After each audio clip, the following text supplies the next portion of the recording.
efetuadas na escala todas as estações e apiadários. A entrada para os comboios, atenção à distância entre as portas e a plataforma.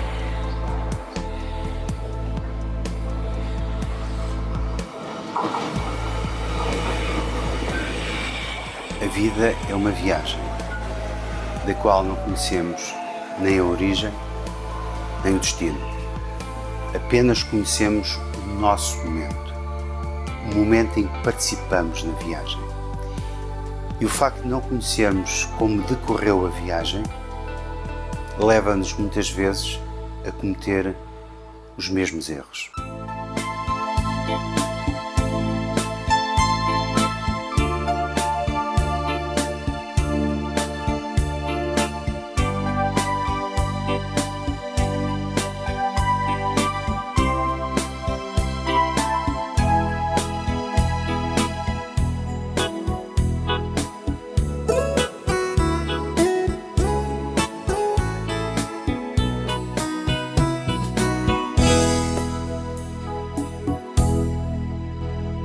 A imigração tornou-se a maior desgraça social e económica para o concelho de Pombal a partir dos anos 60. A falta de mão de obra que se começou a sentir de forma generalizada deixou os campos ao abandono, deixou o pequeno negócio, a pequena oficina sem ninguém para trabalhar.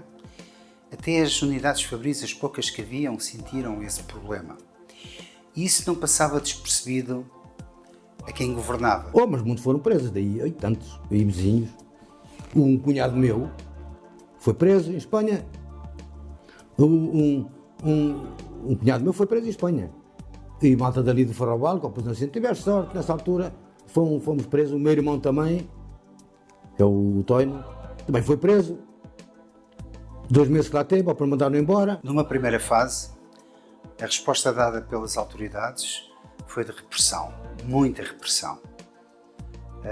Os nossos imigrantes eram acusados de indisciplina mental, analfabetos que envergonhavam o país lá fora.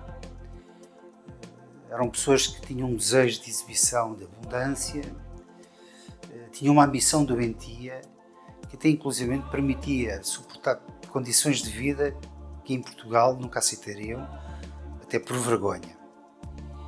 Tudo isto justificou a perseguição a todos aqueles que iam a salto para a Europa, para o centro da Europa, que é como quem diz, os que iam clandestinamente. Aquele gajo dali da ponte, apareceu lá um gajo que era de lá e mais um.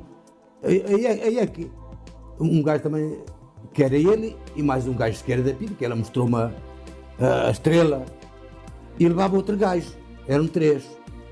Era o tal que era dali da ponte, que era meu conhecido, mas era um gajo forte. Não tinha a mania que era da Pita também, esse cabrão. Se não for, já morreu. E eu depois era assim, vai assim, Arthur, o que é que fazes aqui? Olha, vou para a França assim, então, é aqui o Adelino Galgueiro.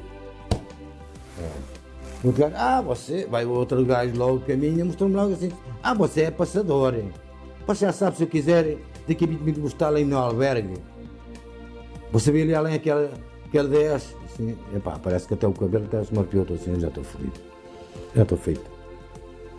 Depois, lá teve o outro gajo, também, que era também da ponte, que era o tal forte, era da Pita também. Assim, bom, a tua sorte é eu conhecer-te. E esse tal Arthur, o cabrão, é que disse que tinha sido eu, porque íamos 4 e evitava-me ter descoberto. Vai depois o gajo, bom, mas outra. Depois esse tal, ele levava um gajo, e esse foi lá, eu pensei, este gajo vieram, mas foi passar este gajo. Um gajo de Alcobaça, que eles moravam em Alcobaça, esse tal dali, conheceu o tal Arthur e conhecia-me a mim, morava em Alcobaça. E eu pensei lá, bom, a gente não, vai o tal dali, o gajo forte. Bom, Galgueiro, tu passas este gajo, chegas a Bordeus, dizes qual é o comboio que vai para Lyon e depois, e pronto, não te fazendo mal e desenrasca lá o homem.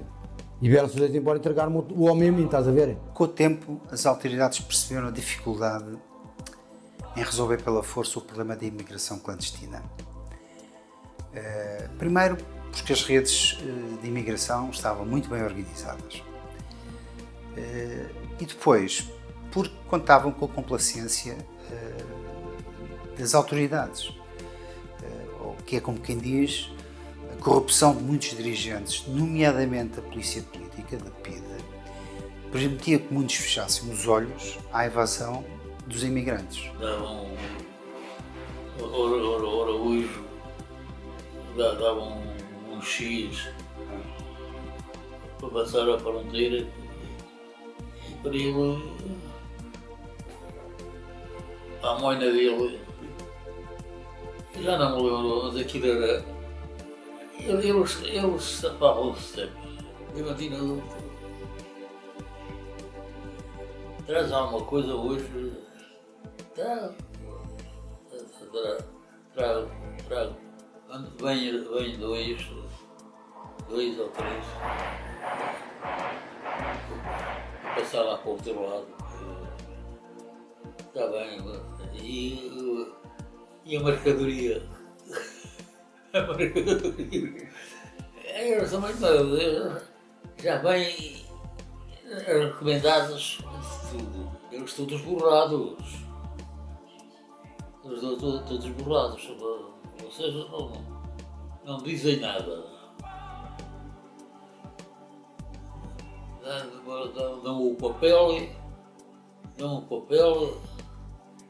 e depois vocês seguem do outro lado.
No final da década de 60, a forma como o regime da ditadura olhava para a imigração começou a mudar.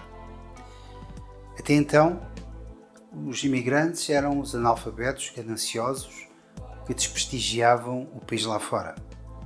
Só que esses analfabetos começaram a enviar dinheiro.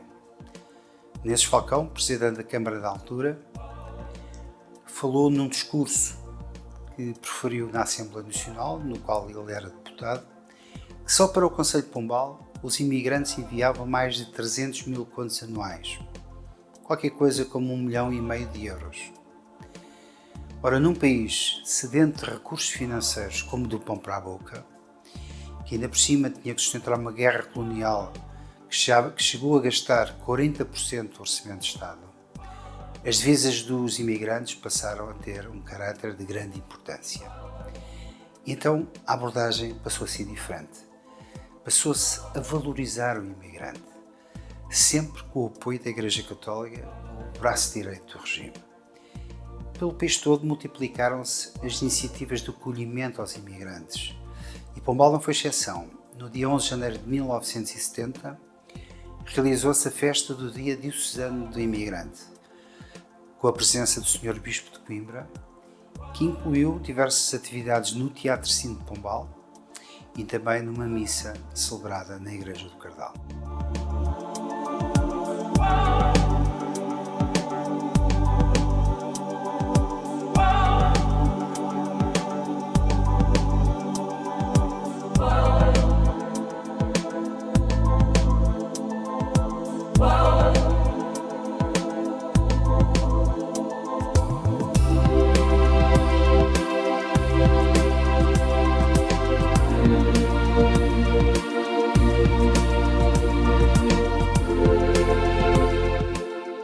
Apesar de toda esta mudança de atitude, o problema da imigração continuava longe de ser resolvido. A imigração continuava avassaladora, ainda por cima com mais uma agravante, é que a família juntava-se ao imigrante, ou seja, a mulher e os filhos também já imigravam. E já não era só o homem que abandonava o seu país, a sua terra, o seu concelho, eram já famílias inteiras. Isso para Pombal foi de facto terrível.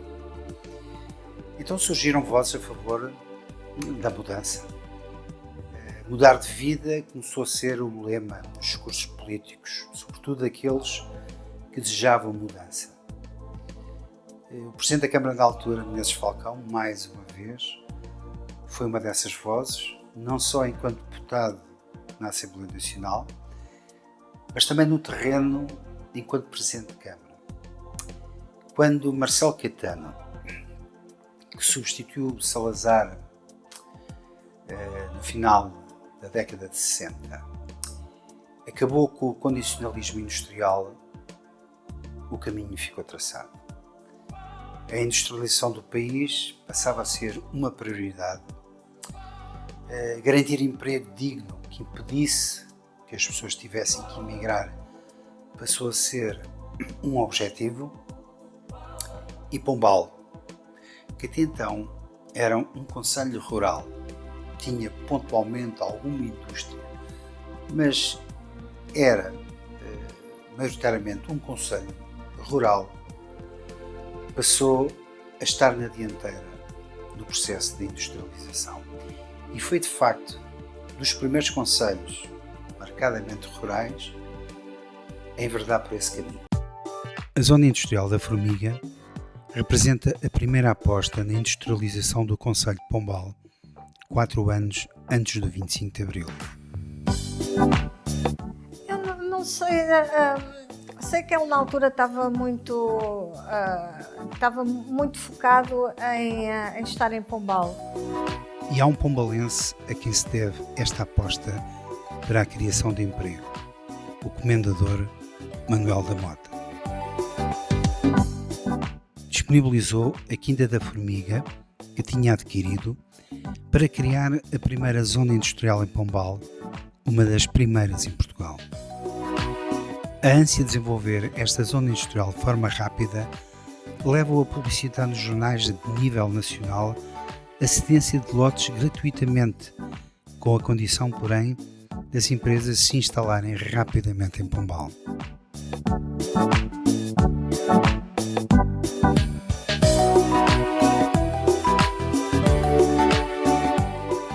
Foi esta zona industrial, durante anos, impulsionadora da criação de emprego e, sobretudo, impulsionadora do sonho para um desenvolvimento económico e social que os pombalenses tanto desejavam.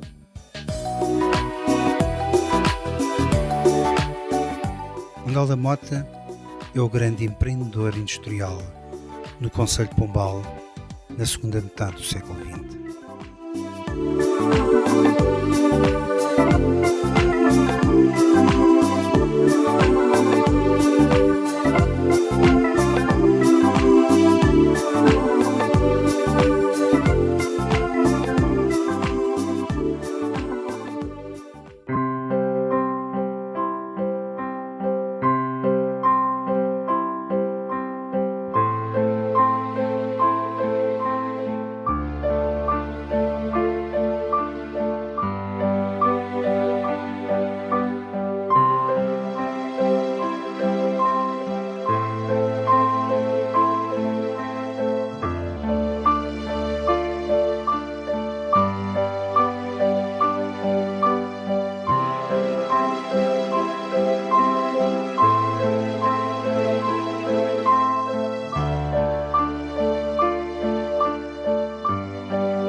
Há 100 anos atrás, apenas as crianças provenientes de famílias ricas é que tinham o privilégio de estudar, nomeadamente através da contratação de professores particulares.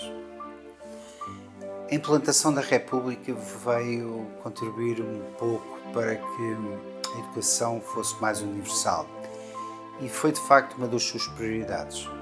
E Pombal acompanhou essa tendência.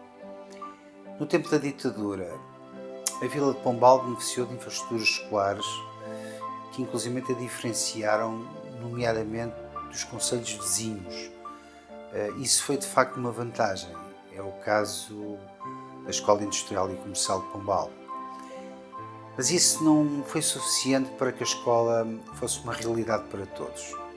Porque apesar da escola ser gratuita, ou mais acessível, a maior parte das famílias não tinham possibilidades financeiras para pagar os transportes, o alojamento ou a hospedagem em casas de famílias de pombalenses, a própria alimentação. Portanto, tudo isso eram custos que as famílias não conseguiam suportar.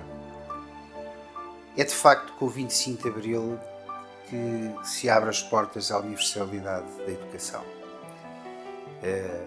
Ela só foi possível em democracia.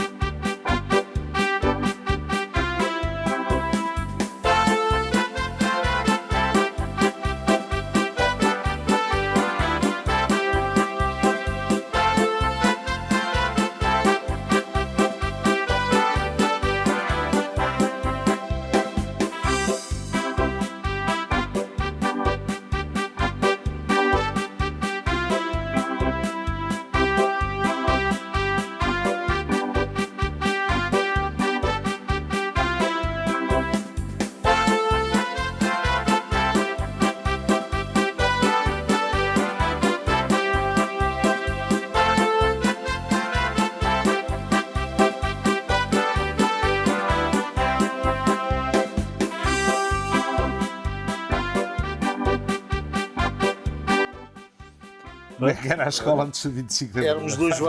Éramos dois vadios na escola, mas não, tínhamos que nos portar muito bem, porque senão éramos chamados ao gabinete do diretor e puxávamos as orelhas e íamos para a casa de castigo. Os rapazes não se misturavam com as meninas. Eu ainda me recordo da escola primária, tinha de um lado as raparigas e tinha do outro lado rapazes. E o recreio, o recinto, tinha um muro a dividir a parte dos rapazes da parte das raparigas. Na escola comercial e industrial já havia turmas mistas, já havia algumas turmas mistas. Eles já, enfim, no final dos anos 60, princípio dos anos 70, já começava a haver alguma abertura, mas havia essa separação. E havia uma escada para o andar superior para os professores, para as meninas e uma para os rapazes. E, portanto, não podíamos nem ir pelos professores, nem das meninas.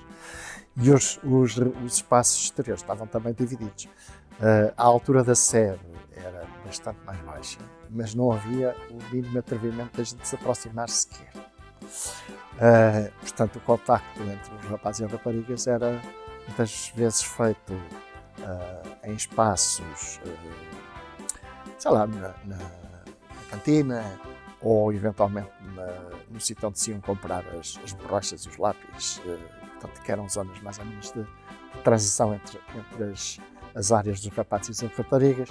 Esse era um problema fundamental, não nos podemos misturar. Como é que hoje nós, às vezes perguntei, pá, já sociedade tão machista e coisa, tanto tempo assim, quer dizer, enquanto praticamente até aos 15 anos eu vivia nesta... Já na escola primária havia algo que para nós era um pouco estranho, porque na rua não havia diferenças entre meninos e meninas, mas na escola havia. Portanto, a escola estava dividida ao meio, de um lado estavam os rapazes, do outro lado estavam as meninas e havia uma sede alta que dividia os recreios de um lado e do outro. As turmas só tinham rapazes ou só tinham rapazes? Na escola havia a separação dos rapazes das raparigas, nas turmas, nas passarelas, estou a lembrar das passarelas masculina, depois passarela feminina. Eu tinha como diretor da escola o professor de matemática, que conseguia ver bem o recreio.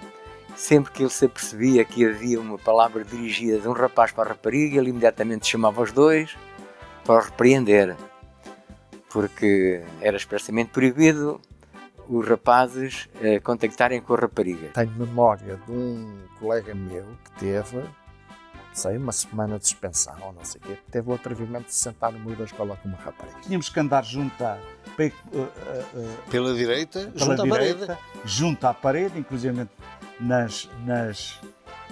nos intervalos das aulas, oficinas, por exemplo, lá íamos com o fato de macacozinho, todos encostados à parede, para irmos ao bar, e havia o vestiário.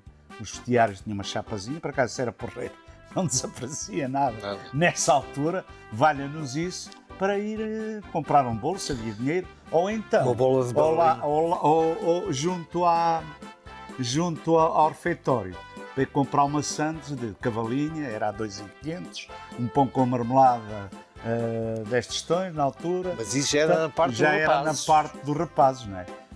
É engraçado que as raparigas dão a impressão que não podiam comer sandes de marmelada ou sandes de marmelada e de outras cavalinha. coisas. Eu fiz a escola primária no tempo da ditadura. E as memórias que eu tenho desse tempo são memórias de violência.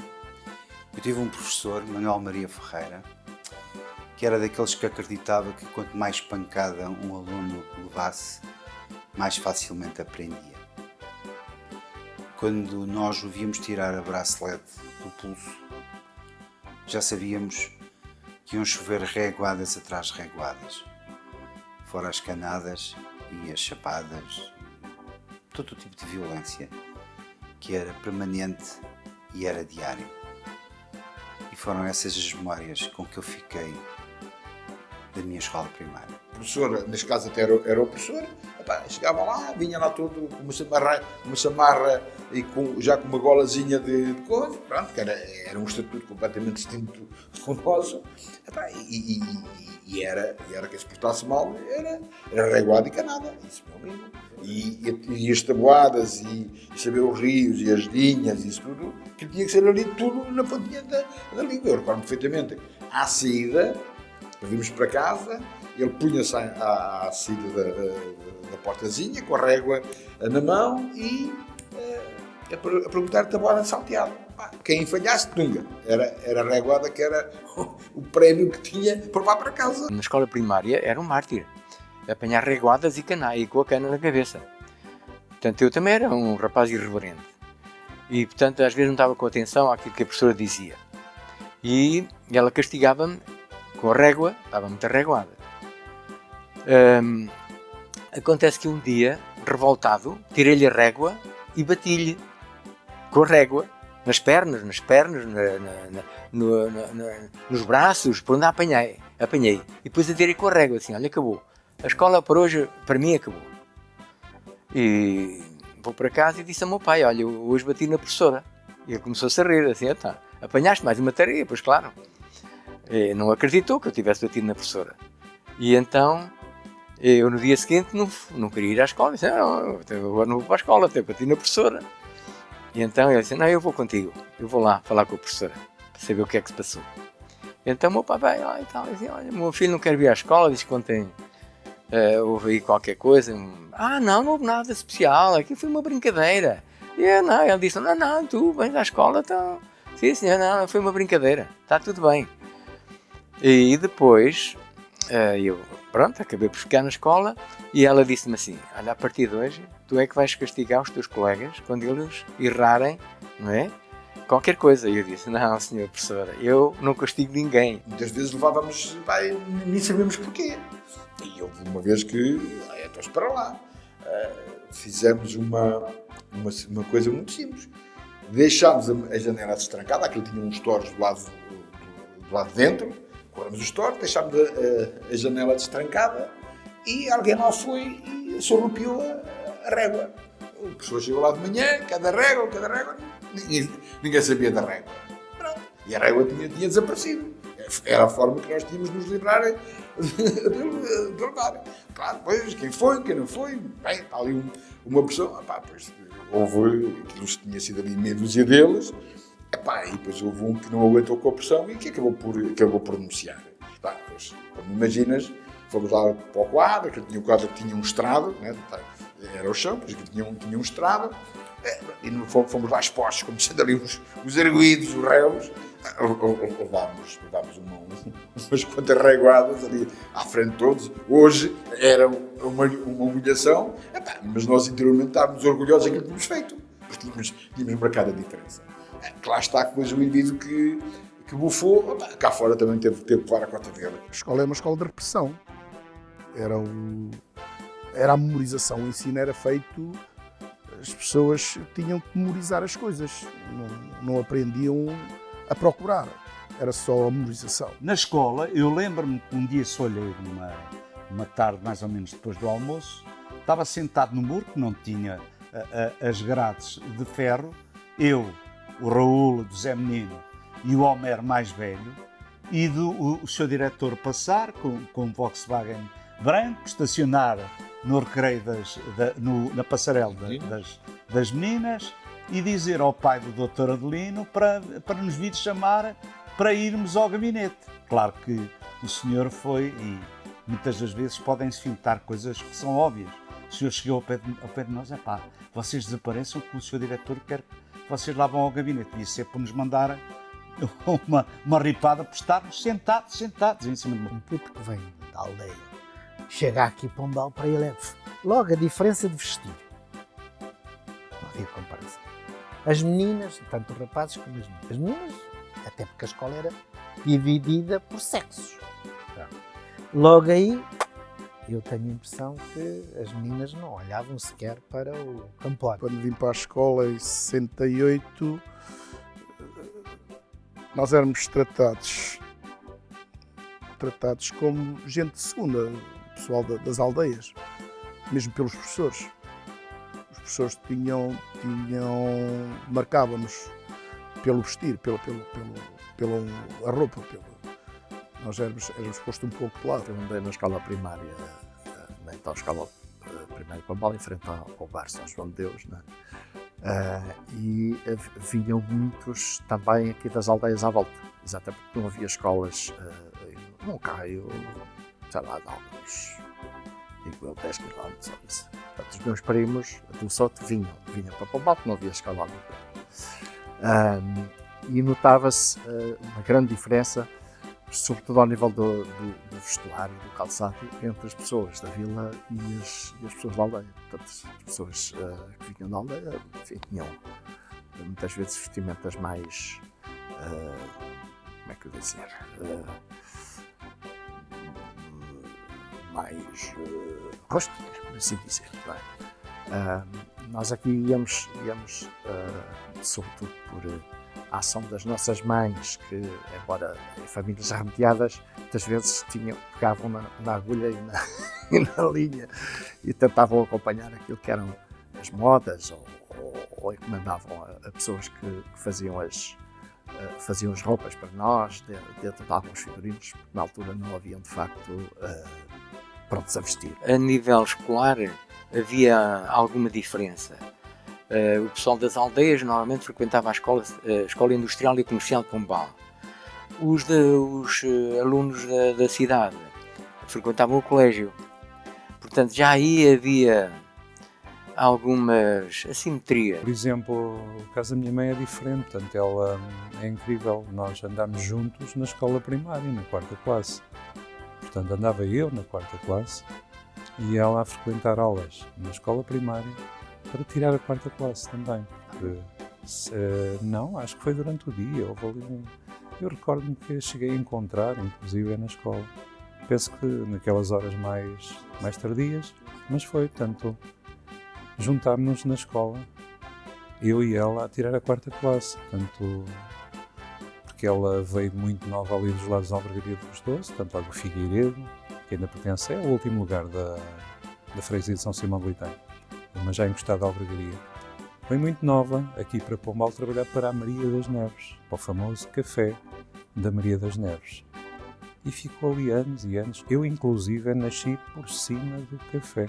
Portanto, não nasci em nenhum hospital, em nenhuma maternidade, foi por cima do café. Portanto, na habitação, porque o café ocupava a parte de baixo, não é? E a parte de cima era a habitação da Dona Maria das Neves, o marido, o filho, e depois as empregadas, também, no caso da minha mãe, que vivia lá. Quando a minha mãe casou, ela depois acabou, a Maria das Neves acabou por ser a madrinha de casamento dela. E, entretanto, após o casamento, acabámos por emigrar. Portanto, eu fui para a França com meses, vindo lá com 7 anos. E foi. E, entretanto, pronto, quando cheguei, entrei para a escola primária. Já tinha alguns estudos franceses, mas não houve equivalências nenhumas na altura, porque eles lá em França começavam muito mais cedo. Pronto, comecei do zero, portanto, primeira classe, segunda, terceira, quarta em Pombal. E à quarta tenho essa particularidade de me cruzar com a minha mãe na escola primária, é incrível. Ia só ao banho para o Bajanco, às vezes nus, se não aparecesse ninguém, esfumaçar uns cigarros para trás da escola, e portanto era... E dar uns beijos nas meninas, às vezes, não era só fumar cigarro. Eu fiz a escola primária de forma tranquila, sempre passei.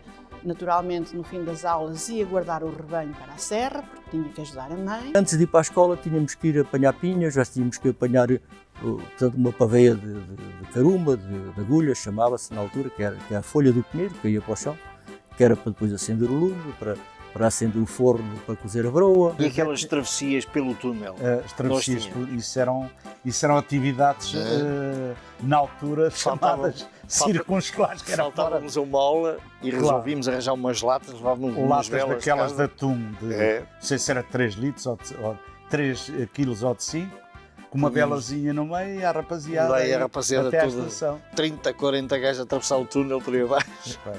E um belo dia chegámos a um cruzamento. Que ia para... Imagino que estávamos debaixo do...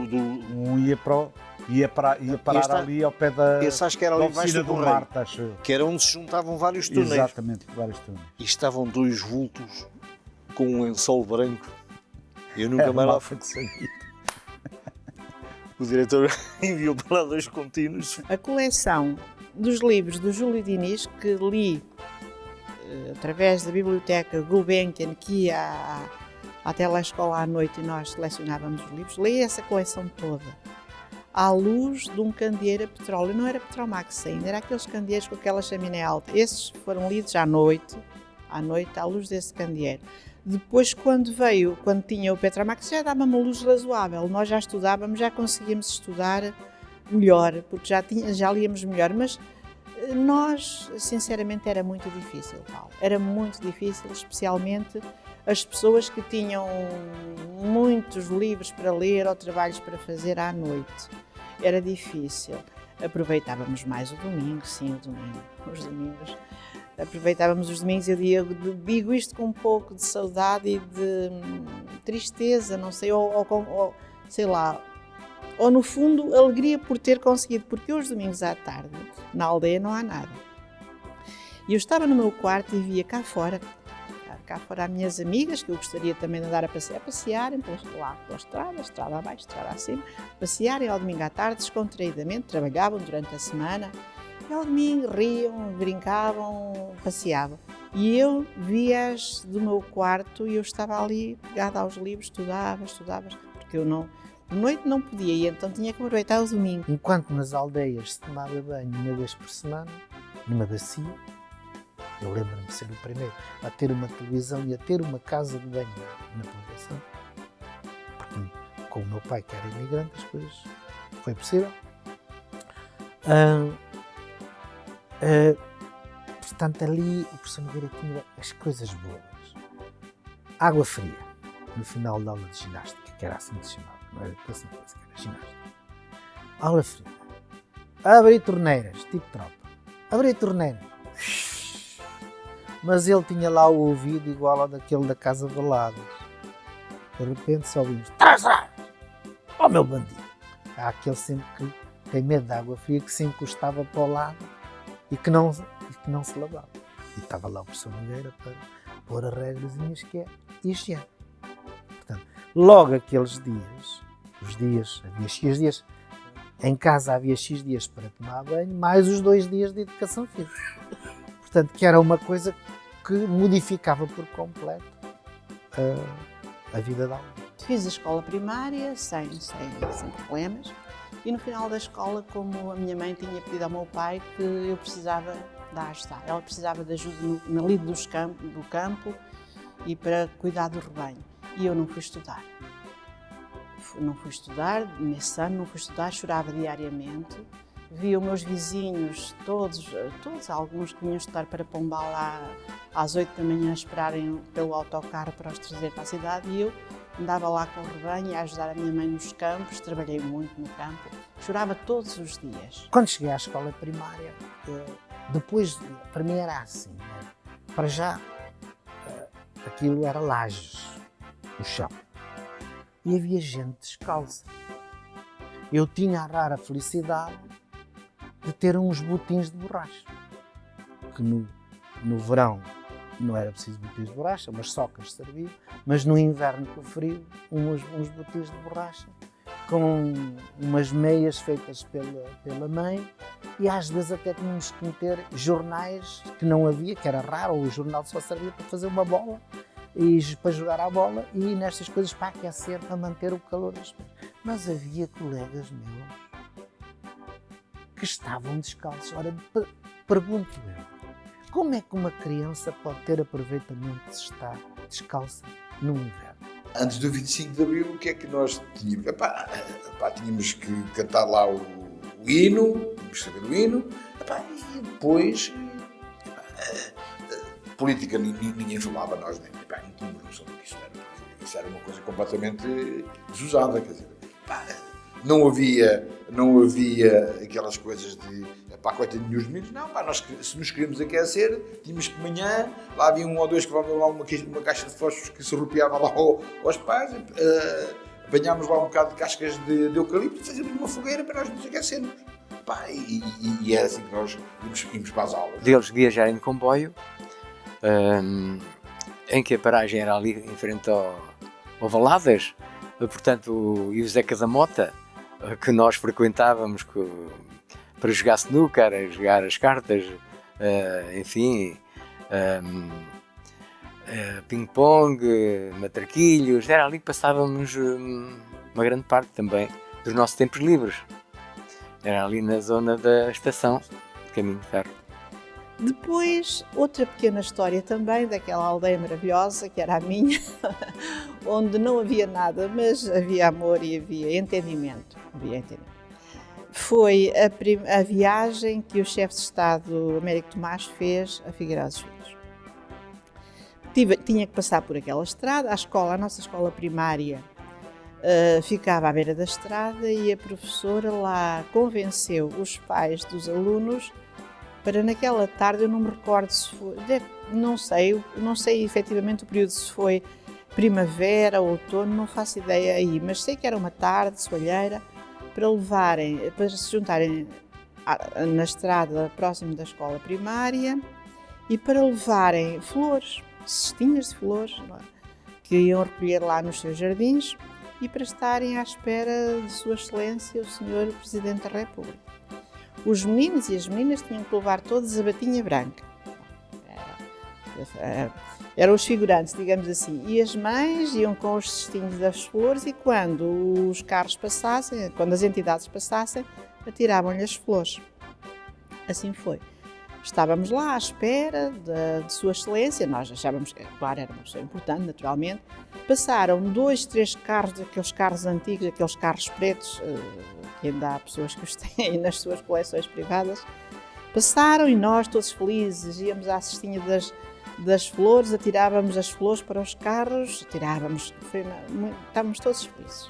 Acontece que as flores esgotaram-se e elas estavam ali à beira da estrada, misturadas com aquelas pedrinhas pequenitas que se encontram à beira de qualquer estrada asfaltada, essa já era asfaltada. O que é que fizemos? O que é que as crianças fizeram? Então as flores estavam ali no chão, tinham caído, pegámos as flores e voltámos a atirar aos carros, pois para continuarmos a ter flores para atirar.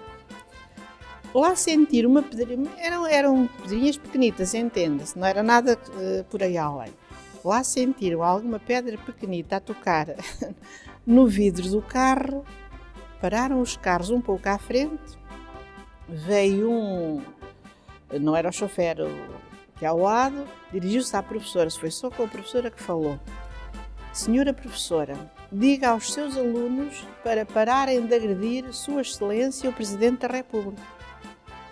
A professora, até mudou de cor, a professora ficou vermelha, aflita, movimentava-se em todos os lados e nós não sabíamos o que é que ela tinha. E ela disse, chama por parem, não tirem mais flores que estão a agredir o Sr. Presidente da República. Na Mocidade Portuguesa, nós éramos obrigados, à quarta-feira à tarde, tínhamos Mocidade Portuguesa, éramos obrigados a estar fardados, a comprar farda, a andarmos a fazer, tínhamos tardes de trabalho na Mocidade Portuguesa. Era uma certa repressão. E esta somos pequenos nos hitos, mas já firmes e leais. Amamos e respeitamos nossos chefes, nossos pais. Temos pela pátria amor e esperança no poder. Desejamos já ser grandes para o nosso bem cumprir. Cabeça erguida, sereno olhar, seguindo em frente é marchar. Somos pequenos, mas amanhã juntos iremos triunfar. E se algum dia preciso for ir combater pela nação, iremos com a fé em Deus e a pátria no coração.